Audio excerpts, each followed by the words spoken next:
Good evening and welcome to, whoops, I think I got to do this.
This offer ends June 30th. Call 844-83.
We are back here on Fired Up. Thanks for staying tuned with us. If I didn't mention at the beginning of the show, I meant to, and I may not have said that. We are in process of upgrading the equipment, and right now we're using one of these speakerphones, as you can see in front of me, that they use for conferences and businesses and whatever, that we thought would be sufficient quality. I know we sound like we're in a barrel. That'll be fixed next week. I just ordered a whole bunch of stuff that we're going to go back to body mics and whatnot. We are back here. You'll be able to hear us. Thanks for staying tuned with us. If I didn't mention at the beginning of the show, I meant to. Now I need to have said that. We are in process of upgrading the equipment. Spencer left, and right now we're double talking ourselves. In front of me that they use for conferences and businesses and whatever. So we should just continue to talk. And I know we sound like we're in a barrel. Yeah, we're gonna have them over that. If I turn this off, we'll keep going. yeah, Okay, I think so we'll keep going. we're being electronically confused as usual. This story we're going to talk about for a while was covered by every piece of media in the world. Can you give him back? We're trying to get rid of this double thing. They're probably hearing from us now, I think. We're not electronic guys. I mean, Maggie's supposed to be, but she's just letting me down here. No, I'm not from the electronic generation. We're at the gun store. First rule is blame somebody else. Then, if there's still time, fix the problem. That's our company policy. Let's blame the attorney. Yeah, it's sure. Anyway, we're gonna wait for that, but I'm gonna run through this, and hopefully you're not having too much trouble with the two soundtracks we're having right now. Every media in the United States and all over the world has covered this story. This is in Berlin Township, New Jersey. A 39-year-old single woman felt the threat of domestic violence, so she stepped in to help herself. We're working on that now, so hopefully. She did try to protect herself by following the rules. Yeah, she has a violent ex-boyfriend who didn't want to be the ex-boyfriend. This is not unusual for boyfriends to do that. We get anywhere? Yeah, there are many cases out there where domestic situations, where they are, they have this bad separation. It's always one doesn't want to separate. They don't want to give up, so they do anything and everything they can to try to get you back. And unfortunately, violence is one of those things that does happen. So, in this story, she went and he threatened her. He'd beaten her at one time or another, and She got a restraining order, installed security cameras, an alarm system in her home. We fixed it. And began a process in New Jersey to get a firearm so she could defend herself. The process was longer than she had. She was stabbed to death in the driveway of her home on Patton Avenue Wednesday night, a week ago. Her former boyfriend, a 45-year-old, is charged with her murder. He's a convicted felon and now a fugitive being sought by the U.S. Marshal Service. Her death shocked her friends and neighbors, who described her as bubbly, well-liked person, but also saying she embittered some who felt the system had failed to protect this woman in danger. She did absolutely everything she was supposed to do, said a fellow hairdresser where she worked in Somerdale. She got a restraining order a month ago, right after her car windows were broken, apparently by the ex-guy. Co-workers planned to hold a party in the salon Thursday to celebrate her 40th birthday. And that's the problem. She did everything she was supposed to do. She followed the law, but the bad guys, as usual, do not follow the law. And he's an ex-felon, shouldn't have been there, had the restraining order, which isn't worth the paper it's printed on, and he goes and kills her, and she can't defend herself because it takes months to get a handgun To get in New Jersey. Permit to have a handgun. Yes. That's not to carry one, folks. This is New Jersey. That's a permit just to have one in your house.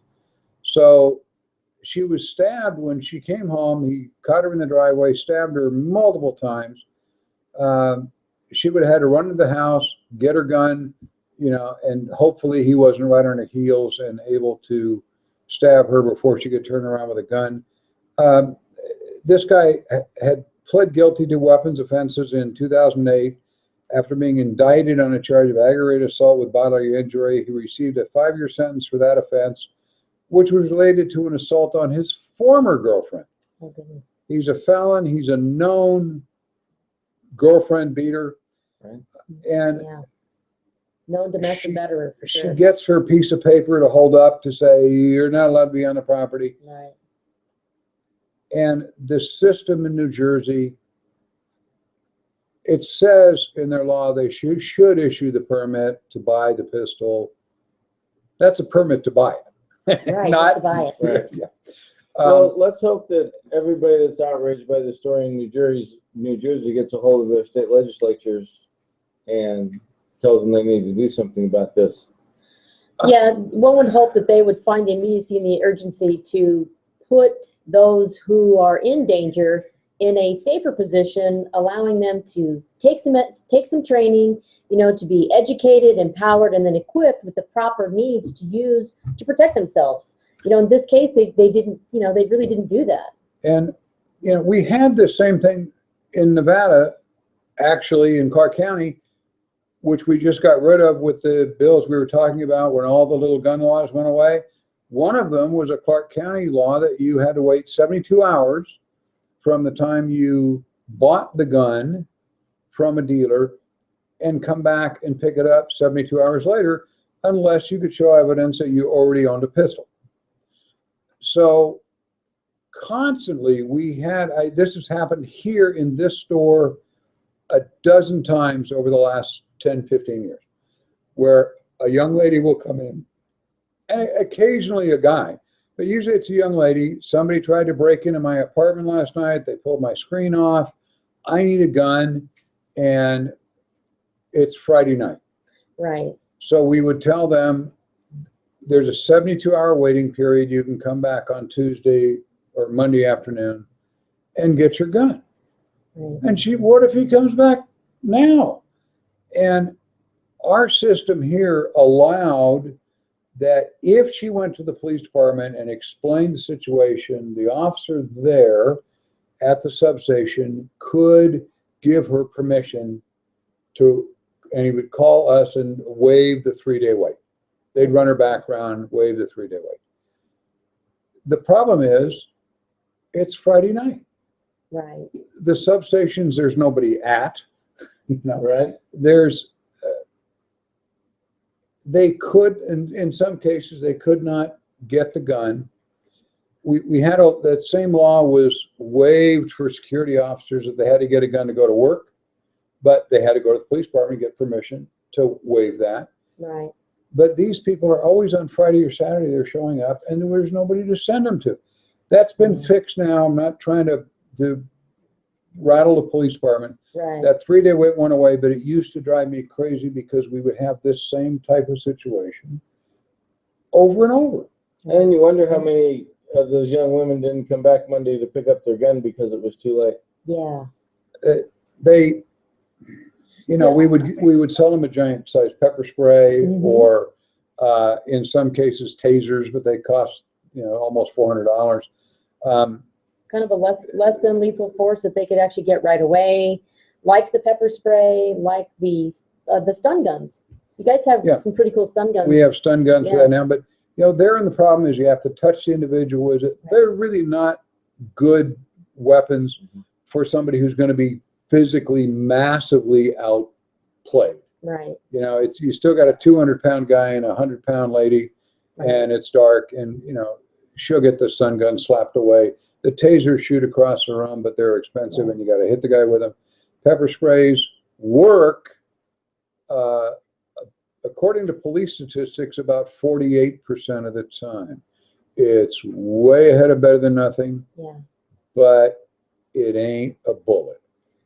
You know, I have had some ladies in the classes who say they want to take firearms training classes before they even buy a gun, who have experienced some violence as well. So even then, you have people who, I can buy a gun, but I don't know how to use it yet. So those are the ladies who are taking that extra step in educating themselves. As a matter of fact, the other day, I had a class here, and this lady, she takes the bus all the time. And I felt really bad because I heard her story and I was like, wow. And as I was leaving, I didn't realize she was taking the bus. I drove her home. Yeah. I was like, I will drive you home. You know, you don't want to buy a gun yet? I'm going to drive you home. There are lots of areas of Las Vegas that the Chamber of Commerce ignores that are dangerous to walk in. And I remember when I was working downtown, we would have people ask, you know, they're walking down Fremont Street when I was working at the Mint Hotel years ago, which used to be downtown. You know, where's the next casino? And they would point them toward the Showboat and not tell them it's like 15 blocks through one of the worst neighborhoods in Las Vegas. And I actually was driving home one night, and I saw a lady who was 60 or so waddling down the street with this huge bucket of nickels. We used to have actual buckets of nickels, right? Walking down the street. And I pulled over and said, where are you headed? Because we're at 15 in Fremont, which is not where you want to be. Right. The police put cameras there now, just on that corner. And she said, well, I'm going to the next casino, the Showboat. It's supposed to be down this way. And I said, it's a really long way. If you would like, I will drive you over there, because you really shouldn't be walking. I don't think you can walk that far with your 4 pounds of nickels. And she said, okay, and she gets in my car. That's nice. Which was, she's a victim. What didn't happen? Fortunately, I wasn't going to drive off to Mexico with her and steal her bucket of nickels. But she'd have got in anybody's car. You know, I don't look that innocent, I hopefully. You have a very friendly face, Bob.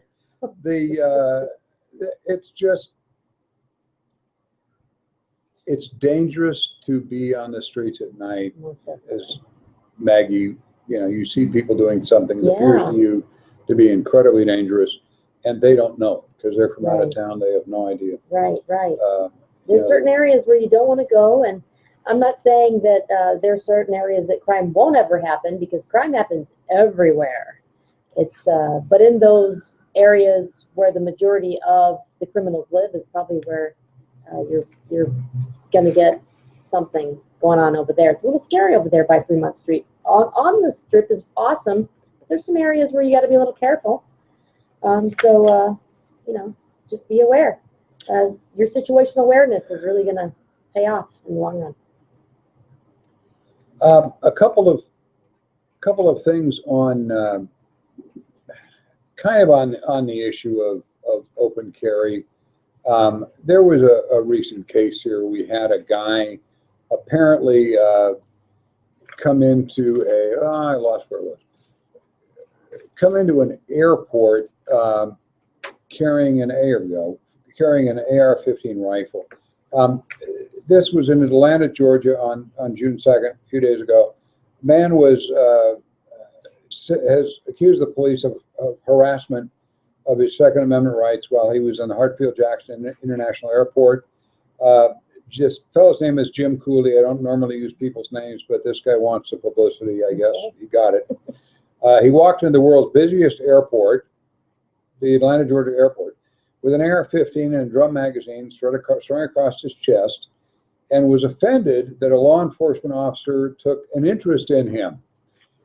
He says that while he and his wife took his daughter to the airport for a vacation, he openly carried his AR-15, which is his right under Georgia state law. They're just not allowed to carry in the secure area. They can go into the general airport itself. While city officials have expressed dismay over the fact citizens are permitted to carry weapons in the open public areas of the airport, it is indeed perfectly legal for them to do that in Georgia as long as they don't move into the TSA-controlled secure areas. Cooley said he was approached by several Atlanta officers asking him about the firearm, which he said he was carrying for his own safety. At no point did he claim the officers attempted to deny him entry to the airport or detain him or arrest him. He alleges the officers asked him about his decision to walk to the airport carrying an AR-15. In a sane world, most of us would call that a reasonable response by the police to this behavior. He's calling it harassment. What he says he didn't seem to grasp is that as he grandstands for his version of gun rights, he makes most gun owners look like idiots. This is the type of case that will be thrown up against us by Bloomberg and so forth. Oh, yeah. Even Montel Williams, who said he's a proud gun owner, said, I don't dispute the law says the guy can do this. I think it's irresponsible to carry an AR-15 openly into an airport. Just because you can doesn't mean you should. Exactly. And, you know, we have that. It's the same thing here, although Metro's getting much better with it because we have arguably an open carry law in Nevada since there's no laws that says you can't. Right. But still, you're going to draw attention if you're walking down Fremont Street, or if you're walking down the Strip, and you have an open firearm, which is legal. You're going to draw a lot of attention. Are the police going to walk up and say, hi there, politely, what are you doing? Which is all the police did in this case. Right. They didn't arrest him. They just said, what are you doing? Okay. They didn't they ran him they didn't to arrest him. They didn't make sure harass he him. wasn't a registered terrorist. Exactly. And detain him for, I think the actual article said 12 or 13 minutes. Well, Ask him to Mr. stay Cooley, I will say, as a firearms instructor, you got all the attention, and I feel personally, this is my own personal opinion, I think you're disrespecting the Second Amendment. I think you're looking at it in the wrong way, just looking for attention. You know, this is not the world we all grew up in, and we need to recognize how we need to comport ourselves as firearms owners. Our firearms should be our best kept secret, and, you know, against the criminals. I mean, really, it's a goofball move, and, you know, get a Pelican case or something, or some sort of firearms case to carry your firearm in. You know, you're better off doing that. Or keep your firearms on the gun range, not in the airport. I don't think anybody appreciated it, nor did he do himself a good service by doing that. When some gun owner does a goofball move, we all get the brunt of it. So, yeah. Yeah, and then we're asked to defend this guy, and you know, it's just the gun rights people that actually are in the area have disowned this guy to a man, because now they have to explain all this. Yeah, he's not doing us any We want a favors. law that says you can't carry a gun in the airport at all because that's what this guy did. He creates laws to harass the rest of us. Exactly. When the police come and ask you, why are you carrying a rifle if you're in the airport? There's another case here I was going to go into, but we're running short of time, but which is a very similar case that took place in Grand Rapids, where a guy was walking down the street in front of a church with a holstered firearm. Somebody called 911. The police came, asked him about it. They detained the guy for 13 minutes, ran a background check, sent him on his merry way, and he sued the city for the police harassing him. Gosh.